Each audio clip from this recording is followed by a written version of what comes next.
वित्त मंत्री निर्मला सीतारमण ने गुरुवार को लोकसभा में भारतीय अर्थव्यवस्था पर श्वेत पत्र पेश किया। वित्त मंत्री अपने अंतरिम बजट भाषण में घोषणा की थी कि सरकार 2014 तक यूपीए शासन के 10 वर्षों में आर्थिक कुप्रबंधन को रेखांकित करते हुए अर्थव्यवस्था पर एक श्वेत पत्र लाएगी। उन्होंने कहा कि अब यह देखना होगा है कि हम 2014 तक कहां थे और अब कहां हैं। विदेश मंत्रालय ने गुरुवार को कनाडा के चुनावों में भारतीय हस्तक्षेप को निराधार करार देते हुए खारिज कर दिया। विदेश मंत्रालय ने कहा कि कनाडा उल्टा भारत के आंतरिक मामलों में हस्तक्षेप कर रहा है। विदेश मंत्रालय के प्रवक्ता रणधीर जायसवाल ने गुरुवार को साप्ताहिक प्रेस वार्ता को संबोधित करते हुए कहा कि उन्होंने विदेशी हस्तक्षेप की जांच कर रहे कनाडाई आयोग के बारे में मीडिया रिपोर्ट देखी है। सुप्रीम कोर्ट ने मंगलवार को उस कानूनी सवाल पर अपना आदेश सुरक्षित रखा कि क्या राज्य सरकार को आरक्षण के लिहाज से अनुसूचित जाति एससी और अनुसूचित जनजाति एसटी में जातियों के उपवर्गीकरण का अधिकार है। मुख्य न्यायाधीश सीजेआई डीवाई चंद्रचूड़ के नेतृत्व वाली 7 न्यायाधीशों की संविधान पीठ ने सभी अधिवक्ताओं की दलीलें सुनी, जिसमें ईवी चिन्नैया फैसले की समीक्षा की मांग की गई। कांग्रेस के बाद भारतीय जनता पार्टी भी विश्वासमत को लेकर सजग हो गई है। बीजेपी के शीर्ष नेतृत्व ने पार्टी विधायकों को 2 दिन के लिए बोधगया पहुंचने का फरमान सुनाया है। केंद्रीय गृह मंत्री अमित शाह 10 फरवरी को भाजपा विधायकों को 2 घंटे वर्चुअल ट्रेनिंग देंगे। अगले दिन यानी 11 फरवरी को बोधगया से वापस लौटने को कहा गया है। बिहार के उप मुख्यमंत्री सम्राट चौधरी ने राजद नेता भाई वीरेंद्र के खेला होगा वाले बयान पर प्रतिक्रिया दी है। सम्राट चौधरी ने कहा है कि पिछले 1 हफ्ते से तो आरजेडी की बोल नहीं निकल रही है। इन सब लोगों ने नंगा नृत्य किया है। मैं सबकी फाइल खोलूंगा। एक मामले में जांच कराने का काम किया जाएगा।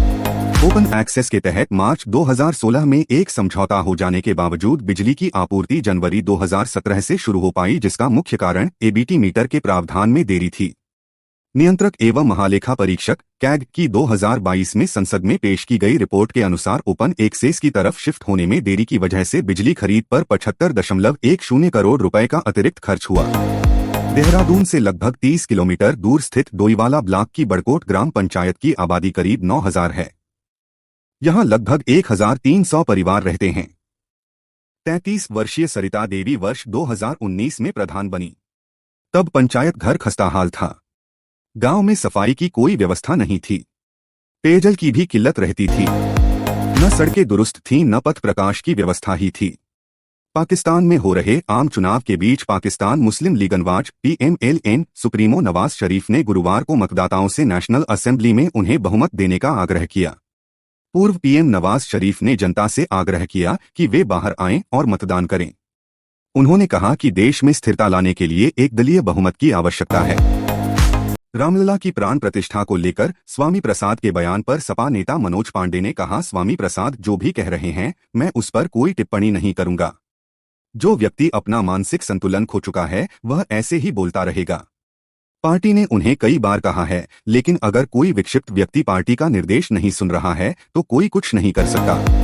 पंजाब के बरनाला में बड़बर टोल प्लाजा पर तोड़फोड़ करने वालों पर पुलिस ने एक्शन शुरू कर दिया है। यूट्यूबर भाना सिद्धू और लखा सिधाना सहित कई समर्थकों पर पुलिस ने FIR दर्ज कर मामले की कार्रवाई शुरू कर दी है। बता दें, ब्लॉगर भाना सिद्धू पर पहले ही महिला ट्रैवल एजेंट को धमकाने और पैसे मांगने का आरोप दर्ज है। मोहम्मद शमी इन दिनों तकनीकी चोट से उबरने में जुटे हुए हैं। शमी ने वर्ल्ड कप 2023 के बाद से कोई अंतर्राष्ट्रीय मैच नहीं खेला है। शमी ने एक इवेंट में हिस्सा लिया जहां उनसे पूछा गया कि इस समय दुनिया का सर्वश्रेष्ठ बल्लेबाज कौन है। मोहम्मद शमी ने इसका जवाब दिया और साथ ही दुनिया के सबसे खतरनाक बल्लेबाज व सर्वश्रेष्ठ कप्तान का नाम भी बताया। ऑस्ट्रेलिया और वेस्टइंडीज के बीच 3 मैचों की T20I सीरीज से पहले कंगारू टीम की मुश्किलें बढ़ गई हैं। कंगारू टीम के कप्तान मिचेल मार्श कोरोना संक्रमित पाए गए।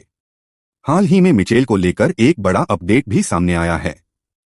बता दें कि कोविड पॉजिटिव होने के बावजूद मिचेल पहला टी मैच खेलते हुए नजर आएंगे। सोहा अली खान बॉलीवुड की जानी मानी अभिनेत्री हैं। वह एक एक्ट्रेस होने के साथ साथ राइटर भी हैं। उन्होंने अभी तक कई बुक भी लिखी हैं। अब हाल ही में एक इंटरव्यू के दौरान एक्ट्रेस ने बताया है कि वह अपनी मां और एक्ट्रेस शर्मिला टैगोर की बायोग्राफी लिखने की इच्छुक हैं। हालांकि एक्ट्रेस का कहना है कि यह उनके व्यक्तित्व के सभी पहलुओं के साथ न्याय करेगा या नहीं। 16 जून 2023 को सिनेमाघरों में रिलीज हुई फिल्म आदिपुरुष काफी विवादों में रही थी। इस मूवी में प्रभास और कृति सेनन के अलावा सैफ अली खान भी नजर आए थे। मूवी के किरदार और डायलॉग्स की लोगों ने जमकर आलोचना की। अब हाल ही में अभिनेता सैफ अली खान ने इस पर चुप्पी तोड़ी है और इसकी असफलता पर बात की है। अभिषेक कुमार और मनारा चोपड़ा ने बिग बॉस सीजन 17 के खत्म होते ही फैंस को बड़ी खुशखबरी दी है। ये दोनों पहली बार स्क्रीन स्पेस शेयर करने जा रहे हैं। अभिषेक मनारा के गाने सांवरे के पोस्टर के बाद अब दोनों ने अपने फैंस को ये भी बताया कि उनके गाने का टीजर 9 फरवरी को कितने बजे रिलीज किया जाएगा। भिक्षावृत्ति मुक्त भारत के लक्ष्य को पूरा करने के लिए समान सर्वेक्षण और पुनर्वास दिशानिर्देशों के अनुसार निगरानी सुनिश्चित करने के लिए सामाजिक न्याय और अधिकारिता मंत्रालय द्वारा फरवरी के मध्य तक एक राष्ट्रीय पोर्टल और एक मोबाइल ऐप लॉन्च किया जाएगा।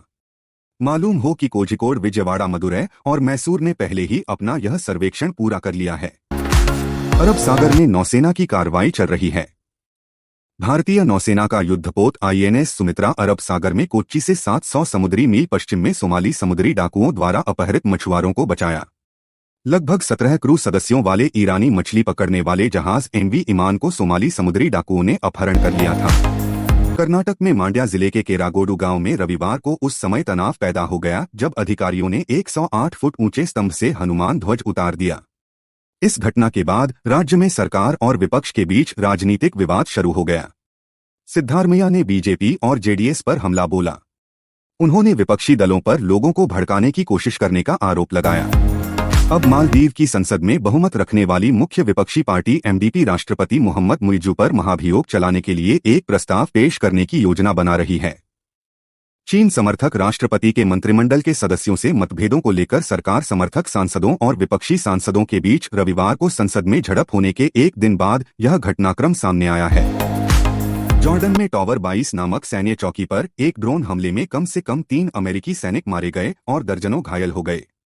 एक अमेरिकी अधिकारी ने कहा कि यह हमला मध्य रात्रि में सीरिया सीमा के निकट एक छोटी चौकी टावर 22 पर किया गया है। सैनिकों के आवासीय ठिकानों में ड्रोन हमला हुआ जिससे बड़ी संख्या में सैनिक घायल हुए हैं। पुतिन को राष्ट्रपति चुनाव में एक नेता बड़ी चुनौती पेश करने को तैयार है जिसे हजारों रूसी भी समर्थन दे रहे हैं। पुतिन को टक्कर देने को तैयार ये नेता 60 वर्षीय बोरिस नादेजदीन है। ये स्थानीय विधायक और शिक्षाविद भी हैं। आगामी राष्ट्रपति चुनाव में राष्ट्रपति व्लादिमीर पुतिन के खिलाफ वे बड़ी चुनौती खड़ी कर सकते हैं। विदेश कार्यालय ने कहा कि अतिरिक्त विदेश सचिव राह हयात ने रविवार देर रात नूर खान हवाई अड्डे पर अब्दुल्लाहियन का स्वागत किया। यह यात्रा ईरान द्वारा पाकिस्तान सीमा क्षेत्र पुंजगुर के अंदर आतंकवादियों के कथित ठिकानों को एक तरफा निशाना बनाए जाने के बाद हो रही है। विदेश मंत्री अब्दुल्लाहियन विदेश मंत्री जिलानी के साथ गहन बातचीत करेंगे और प्रधानमंत्री अनवारुल हक काकर से मुलाकात करेंगे। इंग्लैंड के खिलाफ 5 मैचों की सीरीज में भारत को दोहरा झटका लगा है। सरफराज खान को टीम इंडिया में डेब्यू करने का मौका मिला है। KL राहुल और रवींद्र जडेजा टीम से बाहर हो गए हैं। इस बीच सरफराज की डेब्यू पर एक्स पर लोगों ने खुशी जताई है और खिलाड़ी को बधाई दी है। दूसरे टेस्ट मैच के आगाज से पहले भारतीय टीम को दोहरा झटका लगा है। टीम के स्टार ऑलराउंडर रवींद्र जडेजा और KL राहुल विशाखापट्टनम में खेले जाने वाले दूसरे टेस्ट से बाहर हो गए हैं। जडेजा को हैमस्ट्रिंग इंजरी के चलते बाहर होना पड़ा है जबकि राहुल भी पूरी तरह से फिट नहीं है। इन दोनों की जगह पर सरफराज सौरभ और वॉशिंगटन सुंदर को टीम में शामिल किया है। ILT20 इंटरनेशनल लीग टीम में MI अमीरात का मुकाबला अबू धाबी नाइट राइडर्स से हुआ। इस दौरान MI ने पहले गेंदबाजी करने का फैसला किया। ट्रेंट बोल्ट ने नाइट राइडर्स की पारी के दौरान एक हाथ से शानदार कैच लपका जो सोशल मीडिया पर जमकर वायरल हो रहा है। बोल्ट ने एक लंबी डाइव लगाकर जमीन पर रोल होते हुए ये कैच लिया। बिग बॉस 17 की ट्रॉफी तक का सफर मुनव्वर फारूकी के लिए मुश्किलों भरा रहा। उनकी पर्सनल लाइफ की नेशनल टीवी पर धज्जियां उड़ गई। हालांकि मुनव्वर का साथ उनके फैंस नहीं छोड़ी और विनर बनने तक उनके साथ खड़े रहे। बिग बॉस 17 के घर में आयशा खान ने मुनव्वर का कच्चा चिट्ठा खोलने में कोई रियायत नहीं बरती। बिग बॉस 17 3 महीनों तक चला रियलिटी शो बिग बॉस 17 आखिरकार बीती रात ग्रैंड फिनाले के बाद खत्म हो गया। इस शो के विनर मुनव्वर बने लेकिन कुछ लोग एक्ट्रेस अंकिता लोखंडे को विनर बनते हुए देखना चाहते थे। हालांकि ऐसा हुआ नहीं और एक्ट्रेसेस टॉप 3 से बाहर हो गईं। अंकिता के विनर न बनने पर सलमान खान भी हैरान हो गए। अरबाज खान 24 दिसंबर को अपनी गर्लफ्रेंड शूरा खान के साथ दूसरी बार निकाह किया। अरबाज जब से दोबारा दूल्हा बने हैं तो से उनकी चर्चा हो रही है। अब ये चर्चा देर रात बिग बॉस सीजन 17 के ग्रैंड फिनाले स्टेज पर भी हुई। इस दौरान सलमान खान का रिएक्शन भी सामने आया। एक्ट्रेस प्रियंका चोपड़ा के पति निक जोनस हाल ही में मुंबई आए। बीती रात मुंबई से रवाना होते हुए निक जोनस को एयरपोर्ट पर रोक दिया गया। सोशल मीडिया पर निक और उनके भाइयों का वीडियो वायरल हो रहा है। वीडियो में वह टर्मिनल के बाहर खड़े दिखाई दिए।